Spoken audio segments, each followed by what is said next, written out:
Let's talk about phones for a minute. Ever since that fateful day when Steve Jobs took the stage to present the first iPhone, nothing has been the same.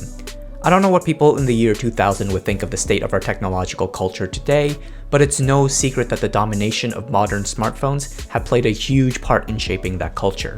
Look, security doesn't exist in a vacuum. In some instances, it's useful to think of security as mathematical equations, things that we can formally prove, or at least prove with some assumptions, designing our computers and our infrastructure in a way that is as secure as we can possibly make it. In other instances, this worldview isn't enough. Technology is built for human beings, with human values that shift with the culture over time. And over the last couple decades, we have found ordinary people increasingly move large and critical portions of their lives to the digital world. Direct lines of communication, banking, work, and so much more. And this shift in culture makes it all the more important to design our systems in a way that is more secure, while also not interrupting the flow of daily life as much as possible. In our designing and engineering, a very common theme pops up. There very often exists a trade-off between security and convenience. This is an idea that needs to be solidified before we continue our conversation on passwords and security as a whole, as we, as well as many organizations, attempt to look for solutions to our security problems. Let's look to the iPhone for a concrete example.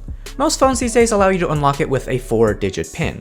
Other methods exist, of course, swipe patterns, 6-digit pins, facial recognition, and fingerprint readers, but we're just going to consider 4-digit pins for simplicity's sake. By the way, note that if your phone can be unlocked with 2 different methods, for example if it uses a fingerprint reader but also gives you the option to type in a 4-digit pin, the security of the overall system defaults to the weaker of the 2 options.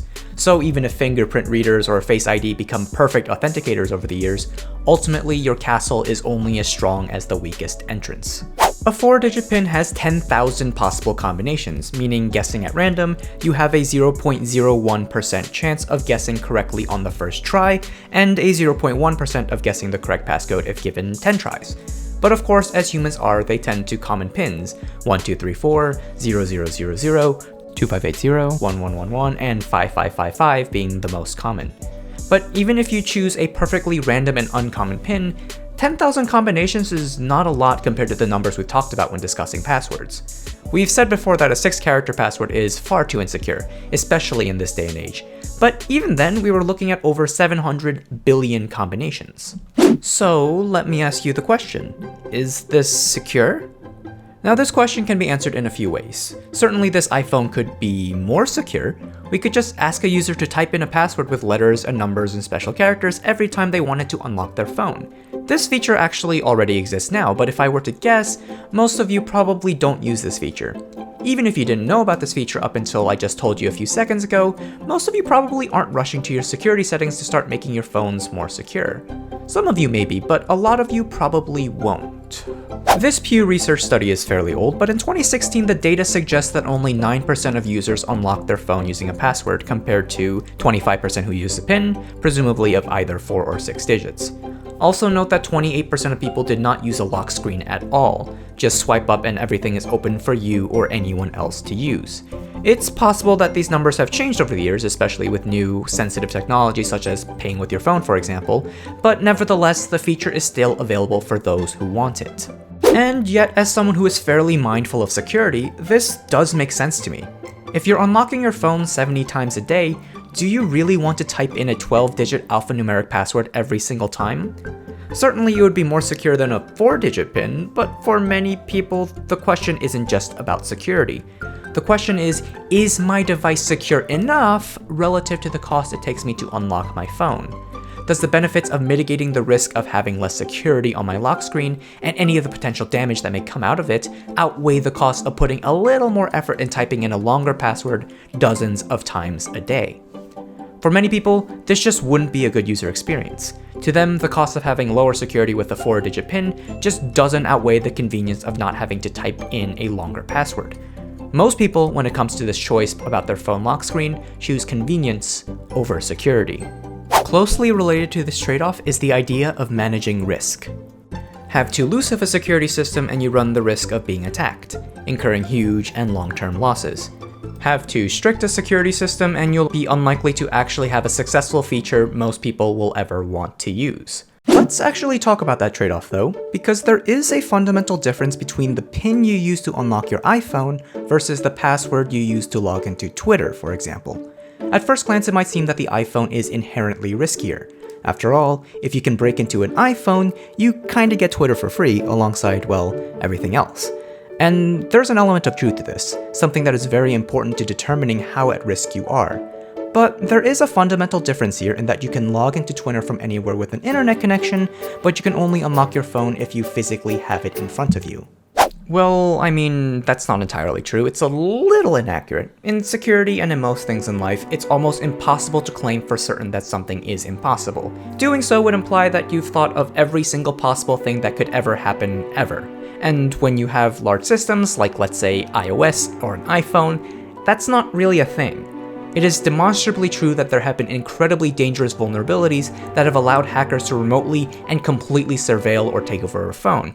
We will get into these topics because, well, it's great content, but for now you can take a tiny bit of comfort knowing that in most of these cases, they were very targeted and expensive attacks, and with these kinds of attacks, a PIN or a password wasn't going to stop them. For the purposes of this video, we're just talking about the security of PINs on your phone and passwords on your Twitter account. The fundamental point I'm trying to make here is that the main entrance of your Twitter account is on the internet, the main entrance of your phone is in your pocket. This is critical when you're analyzing your risk.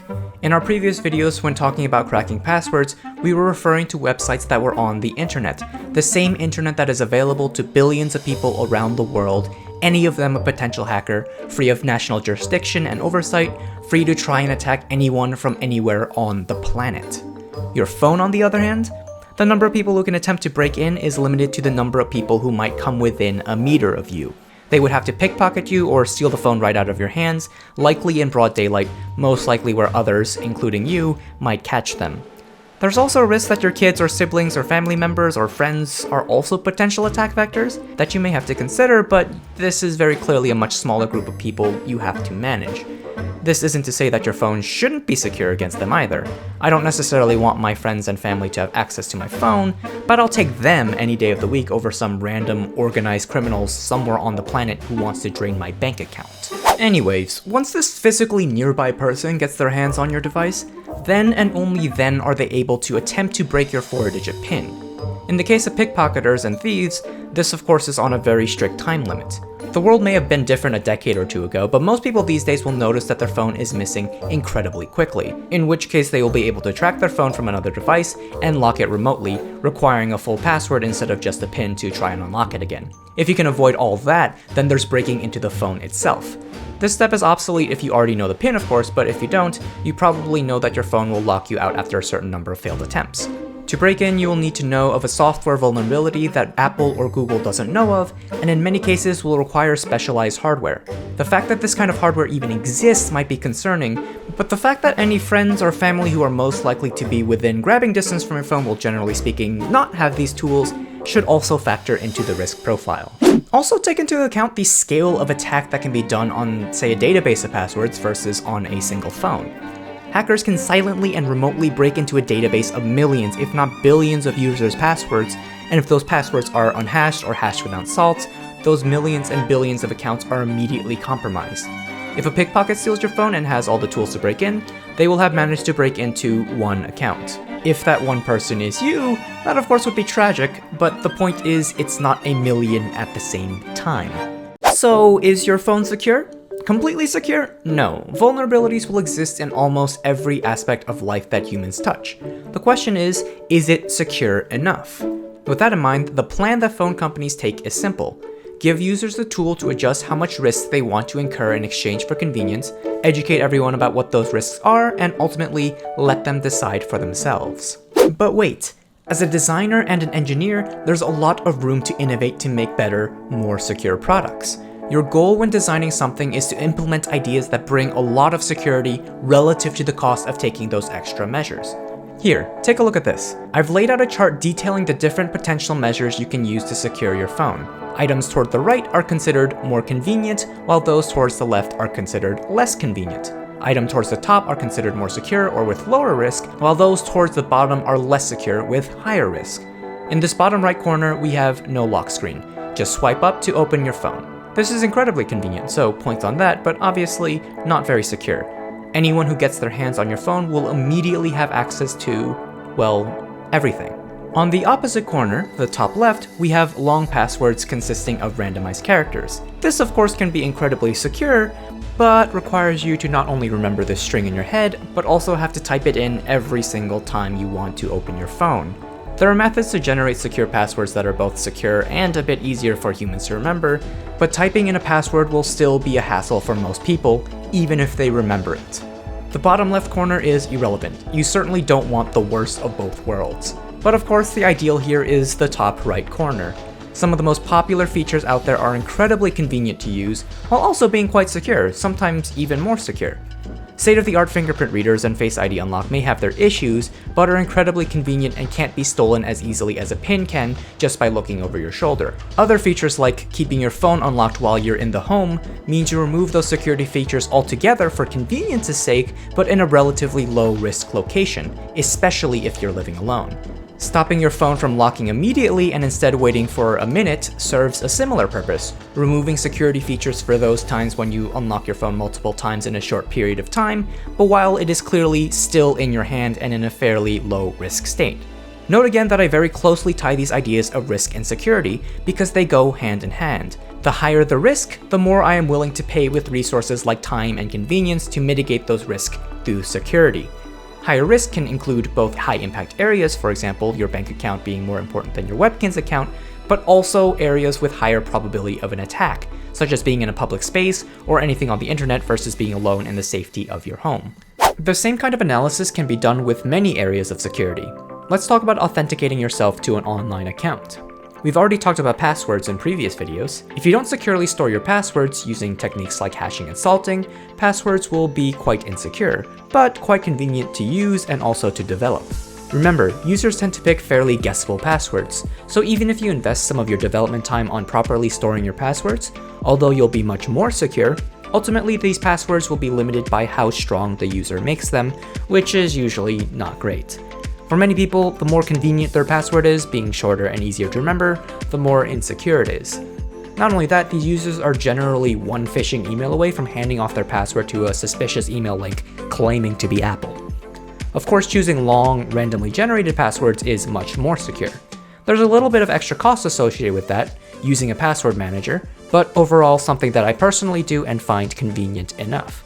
But of course, techniques like multi-factor authentication, for example sending people a notification on their phone or a text message to verify their login, is even more secure than just a password. But of course, with that extra layer of security, also adds an extra layer of inconvenience. Where's all this leading? Well, we've talked a lot about passwords, which even with great techniques can still be pretty insecure as a whole. How can we use some of the security of physical devices to our advantage to help us to log into our accounts on the internet with the technology used in multi-factor authentication? And on top of this, is there a way to avoid needing passwords altogether in a way that is both convenient but also secure? Soon we'll discuss some of the innovations surrounding multi-factor authentication and some of the ideas circulating about passwordless authentication. For now, thank you so much for all the support for the channel. We're growing fast and we love that you're here. Always love to read about how these videos are helpful to you in the comments. Oh, and if your friends are trying to unlock your phone without your permission, just tell them no.